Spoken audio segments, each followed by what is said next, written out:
Hello, and welcome to the Free Black Girl Podcast. This is a space for joyful healing, learning, and collective liberation. My name is Najma Ahmed, and you are listening to a series of mini podcast episodes called Lessons from Liberation. I shared in my first season of the podcast all the ways in which I got free from unhealed trauma, people pleasing, and really from any person, place, or thing causing me to betray myself. Now, these lessons from liberation are based on what I learned last year after asking myself, now what? I started a blog during that time called The Freedom Pages, and I'm sharing what I reflected on in real time. Last week, I shared a very personal episode about healing childhood abuse. I received so many messages from you all who experienced similar upbringings, and I thank you for sharing your vulnerability with me, truly. I know that this is how we get free, by seeing each other and knowing that we are not alone in this thing. That's why this week, we are talking about the healing power of vulnerability and the blog post I wrote last year about it. Let's jump into this week's lesson. I've been wanting to write about the healing power of vulnerability for weeks now, and for some reason it's been stuck in the drafts. But as I sit here and reflect, particularly on the last 5 or 6 months of my life this year, I realized I was not necessarily supposed to write about the power of vulnerability. That would be intellectualizing it.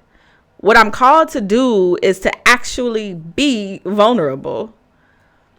These last 6 months of my life have felt like some of the hardest of my life.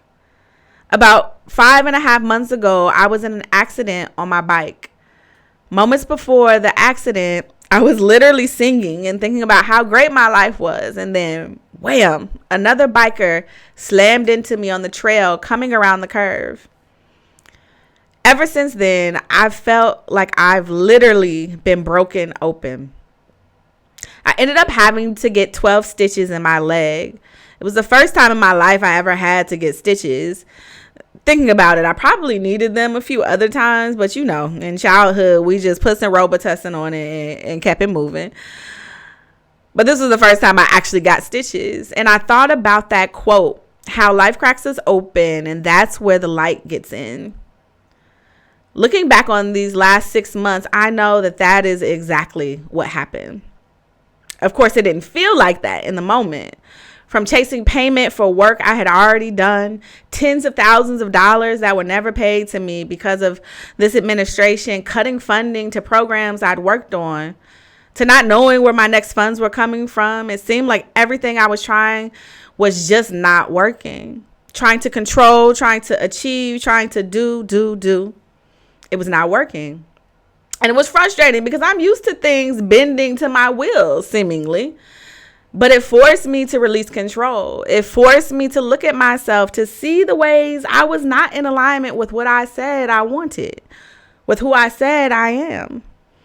It forced me to stop seeing my abundance only through achievements and material gain, and instead to recognize abundance in other ways, in new relationships, gathering with family and community forming in my life, and the small ways the universe rose to meet my everyday needs.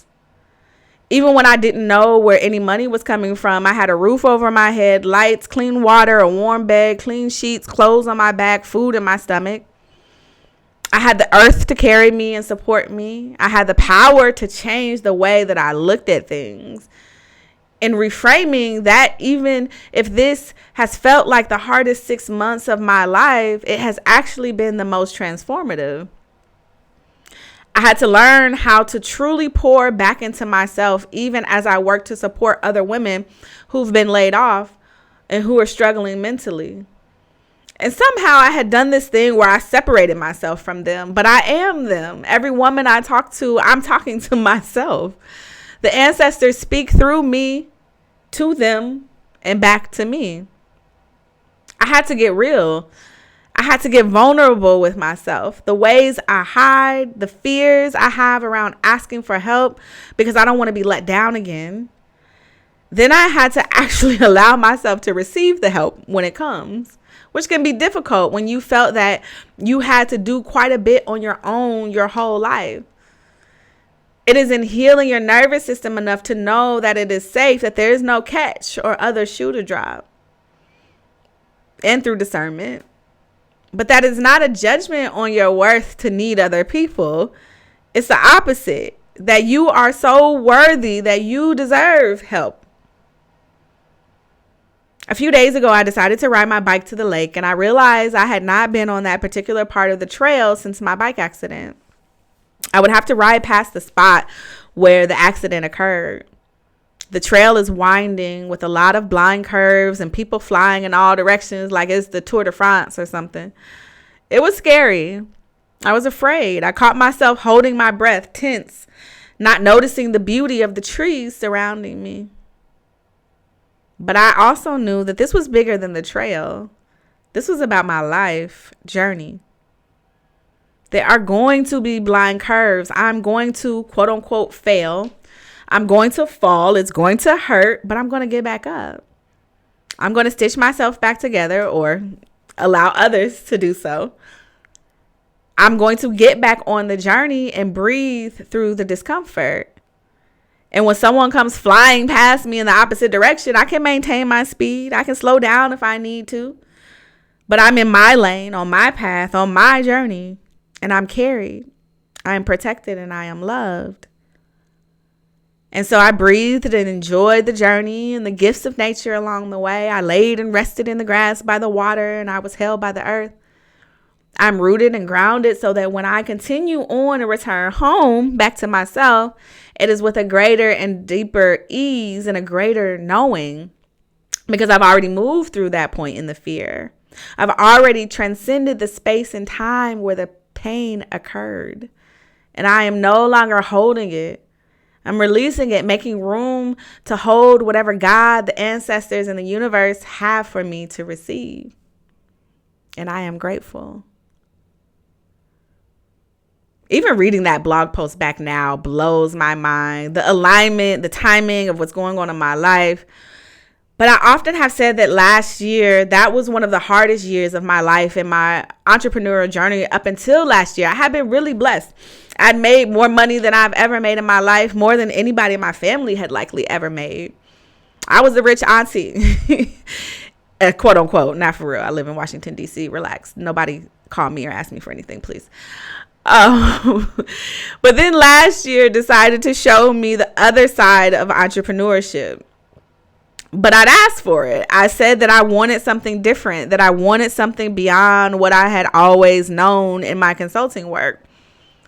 I wanted to lean into my creativity. I wanted to experience something beyond. I always knew that I was meant for something different. I just didn't know what it was. I always knew that I had a hell of a story to tell about my life. I heard one time in a meditation, dropped into my head, clear as day. You didn't think you did all this healing just to keep it to yourself, did you? And so I knew that I was called to share, to be vulnerable. The other day, a couple days ago, I was looking back through old journals, and I have a journal that I started when I began therapy 7 years ago. I'm going to read it to you. This journal entry was dated February 18th, 2019. It says, I had my second appointment with a new therapist today. It didn't feel as good afterwards as the first one did. I feel like I got more out during the first session. I was more vulnerable and honest. Then I kept it light this time. I talked about work and other aspects of my life that I already have a decent understanding of. She was helpful. But I left out the part where I had been drinking and smoking weed all day before my session. Maybe I was numb too. Maybe. I spent the whole weekend drinking and getting high. I need to tell the whole truth so I can get better. I will next time. I think I needed her to see my success so she wouldn't think of me as a girl who drinks too much and is broken and numbs herself with weed. But maybe that's who I really am. In my work, I live by the philosophy of turning weakness into strengths. But in my personal life, this makes me make allowances for things I label as weaknesses so I don't deal with them as dangers or dependencies. I want to learn to be vulnerable again. Maybe I can start in therapy. Whew. The following week, I wrote another entry. It said, I had a good therapy session today. I shared my thoughts about last week's session and how I've been feeling. We talked about my lack of vulnerability because I don't feel safe, because childhood trauma. I think another part of it is that I've numbed myself and my emotions so I can push through and get to where I am professionally. If I allow myself to feel all of that, I'm not sure I would have ever made it out. I read those passages the other day and today. I'm not going to hold you. I've been crying all morning. I had to so I could get it out and get through this episode. But I read those passages the other day and I just wept. And I thought about all of the past versions of myself. I thought about how powerful it is that we have the ability to travel back in time and sit with our former versions of ourselves and heal them. We're able to heal them and bring them forward to integrate with who we are now. I want you to journal about a time where you wished you were more vulnerable with someone or yourself in the past. What you wished you would have said, how the words felt trapped in your throat, what you would go back and say if you could. And then I want you to go stand in the mirror, look at yourself in the eyes and say it out loud. Practice being vulnerable with you first and journal what comes up afterwards. Looking back 7 years later with the same therapist that I worked with in that first entry that I put in my journal, I have finally allowed myself to feel all of it. I probably cry about 3 times a day at minimum. But beautiful tears, grateful tears, sad tears, angry tears. And now I just allow it to flow. I used to cry silently from a childhood that told me to shut up all that noise or be given something to cry about. It's all of the tears that I swallowed for decades.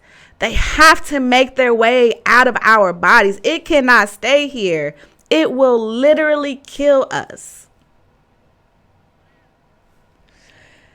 I have finally gotten to the point where I realized all the things that I was using to numb the pain. I had to really go inside and understand that wound to clean it. You have to cleanse it out, or else when you try to take the medicine away that you're using to numb, the infection is just going to keep coming back stronger and stronger and louder. And now I'm going through life without weed. I may have a drink or two every now and then if I'm out, but I don't drink at home anymore. I dealt with this cycle of releasing alcohol, cannabis, and achievement addictions for 7 years. But I got to learn about it, become more vulnerable, peel back another layer and another layer and another layer, actually losing 40 pounds of trauma from my body. I look at pictures then and I don't even recognize who I was. There was no light in my eyes. I was releasing another coping mechanism each time, each and every year, until I got to the 7th year, this year, the year of completion, where I was finally able to look at it again and realize there's no void anymore. The wound that let the light in, it's all stitched up now. The infection is gone. There's nothing that I'm trying to fill up. There's nothing outside of me that controls me anymore. I'm free. And it's because in that very beginning, I decided that I wanted to be vulnerable. That I would open myself up, that I would allow myself to feel, even though I was afraid that it would take me over. And it did take me over, but in the best way possible. And it can be scary. It is downright terrifying, but it's worth it. Please believe me when I say it is worth it.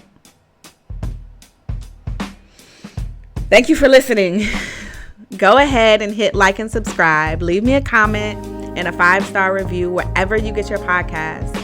I really hope these lessons from liberation help you to grow, as you being in community with me helps me to grow. And as always, I want this to be a conversation. So leave me a comment, or you can send me a message if you like. What is one small way you can be more vulnerable in your life?